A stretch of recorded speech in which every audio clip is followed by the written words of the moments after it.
One of the fastest ways to turn an obstacle into an opportunity is to truly listen. Customers, suppliers, even critics, they'll tell you exactly what's wrong. And in those words, you'll hear the blueprint for what's next. Listening isn't just hearing, it's decoding problems into possibilities. Obstacles often close one door, but they also unlock another. The key is to pause, step back, and look for that door. Sometimes it's in a completely different room than you expected.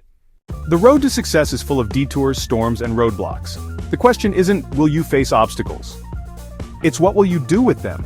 Today, I'll show you how the greatest business minds didn't just survive their challenges, they turned them into money-making machines.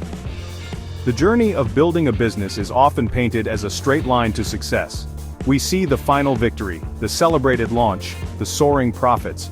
But this picture is incomplete. It misses the most important part of the story. The truth is, every single business venture, no matter how brilliant the idea or how talented the founder, will face obstacles. Think of it as a law of nature. Just as a ship must be built to withstand waves, a business must be built to withstand challenges. The real work begins when things go wrong. Obstacles are not the enemy. They're unpolished diamonds, ugly at first glance but valuable if you know how to cut and shape them. The key is to reframe. Instead of asking, "Why is this happening to me?" ask, "What's the hidden advantage here?" And here's the secret. The entrepreneurs who win are the ones who ask why more often than they ask how. Why did this fail? Why did customers say no? Why is the market reacting like this? In those answers, they find opportunities others overlook. Consider the story of Colonel Sanders. He had a recipe for fried chicken he believed in. He was rejected over 1,000 times before he found a restaurant partner willing to franchise his recipe. Then there is the tale of Soichiro Honda. During World War II, his factory was bombed. After the war, an earthquake destroyed what was left. He started by attaching small engines to bicycles. This simple idea, born from the ashes of disaster, grew into the Honda Motor Company. James Dyson spent more than a decade and created over 5,000 prototypes before he perfected his bagless vacuum cleaner. These stories are not just interesting anecdotes.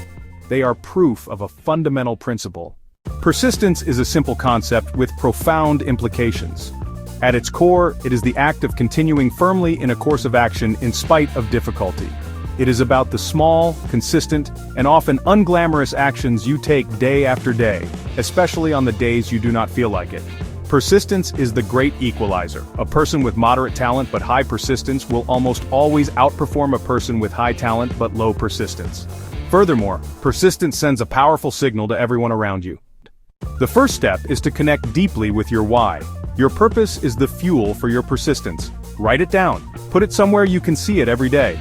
The second practical step is to break down your monumental goals into smaller, manageable tasks. By focusing on small, consistent wins, you build momentum. Third, you must learn to embrace failure as a learning opportunity. When something doesn't work, don't just get frustrated. Get curious. Finally, build a support system. No one succeeds alone. The difference between an obstacle and an opportunity is not in the event itself, but in how we perceive it. This choice, this deliberate shift in mindset, is one of the most powerful tools a business leader possesses. Ask yourself empowering questions. Instead of asking, "Why is this happening to me?" ask, "What does this make possible?" This proactive framing turns a moment of crisis into a moment of innovation. The impact of persistence is not linear, it is exponential. On any given day, the effort you put in might seem to yield very little result. Think of it like building a stone wall. The first few stones seem insignificant, but each day you add a few more stones. This compounding effect applies to everything in business. Your skills compound, your reputation compounds, your knowledge compound. The key to unlocking this power is time and consistency. You cannot rush it. In the end, every entrepreneurial journey is a climb up a mountain. There will be steep inclines that test your strength. Every obstacle you face is simply a part of the mountain's terrain. It is not there to defeat you, but to be overcome. As you move forward, arm yourself with the tools of persistence. Connect with your deepest purpose. Break your massive ambition into small daily actions. The view from the top is reserved for those who had the courage and the persistence to keep climbing, one step at a time. The next time you hit a wall, don't just stop, ask why, listen deeply, and look for the hidden door. Your biggest frustration today might be your greatest fortune tomorrow. Remember, persistence isn't just about holding on, it's about holding on long enough to see the opportunity that others miss. Now take your next step.